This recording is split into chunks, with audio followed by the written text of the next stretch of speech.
Hello friends, my name is Manoj Kumar. In today's tutorial we'll see what is Kubernetes architecture. Okay, so Kubernetes architecture consists of few things. One is node, another one is cluster, another one is master, and another one is worker.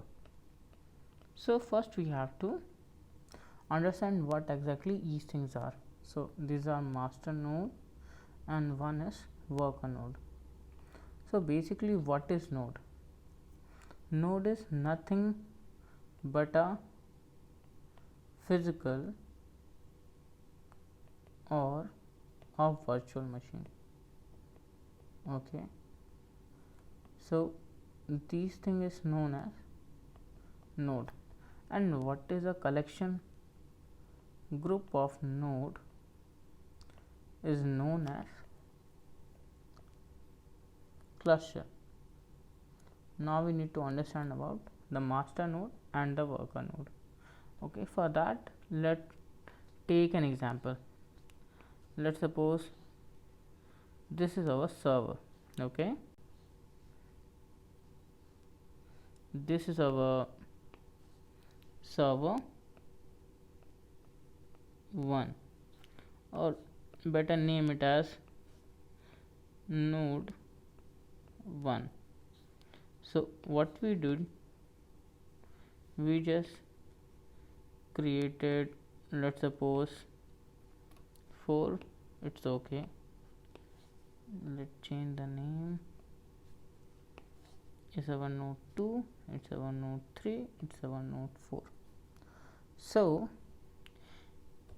1 is known as, or among the 4 you can create one as a master node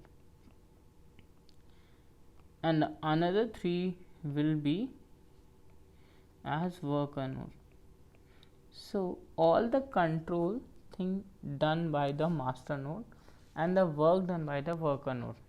So worker node will also do the task and it will also make sure that worker node is also doing their work, and in case of any failure it will help in increasing and decreasing the pods or the resources. Okay, now this is all about the Kubernetes architecture. Now another thing we'll see in this video is component, the component of Kubernetes. So there are few components. One is API server, another one is etcd, another one is kubelet, another one is container runtime,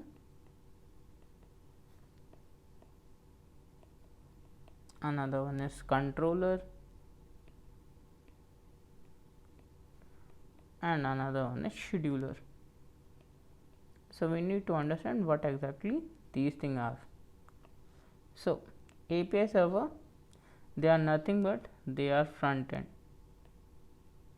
They are like a dashboard kind of thing, you can understand, and they basically use for the management. Okay, and another thing is etcd. So basically it is a distributed reliable key value store.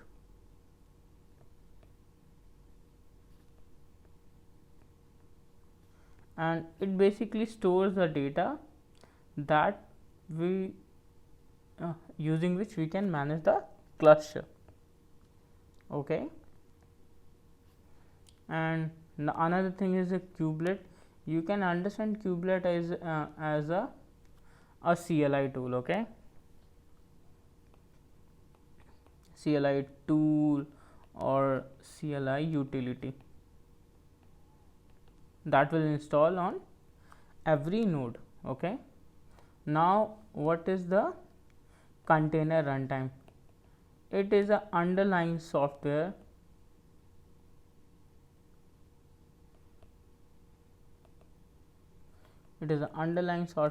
that used in container, that used to run container. You can say that using this container can run. Okay, now what is controller? Controller is one of the important, you can say that, because it make decisions at a time of failure. If some pod or some resources will go down, then these things can be taken care by the controller. And the another thing is that scheduler. Scheduler is for basically distributing the task, kind of a load balancer, but in the upcoming series we'll talk more on that. So this is the component, and now let's discuss what things are present in the master node and what things are present in a worker node. So these are two nodes,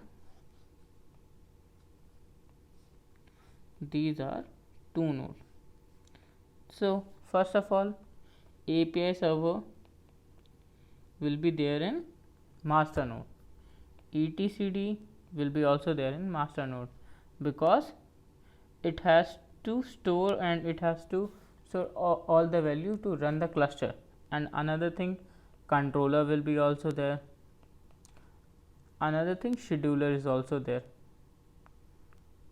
And in the worker node we have the kubelet utility and the container runtime in order to run the container. So this is master node and this is worker node. So I hope you got node. I hope you understand all these concepts. So let me just do a quick recap. So in this tutorial we learn about the architecture of Kubernetes, where we learn about node, cluster, master node, worker node. With that we also learn about the component of Kubernetes, that is API server, etcd, kubelet utility, container runtime, controller, scheduler. And we also understand these things with a working diagram of a master node and a worker node. If you have some query, please drop and comment and I will get back to you. If you have some additional thing to want to discuss with me, you can reach out to me over Twitter. I will more than happy to assist you with. For such awesome content, subscribe to this channel and we'll get back to with a new video. Thank you.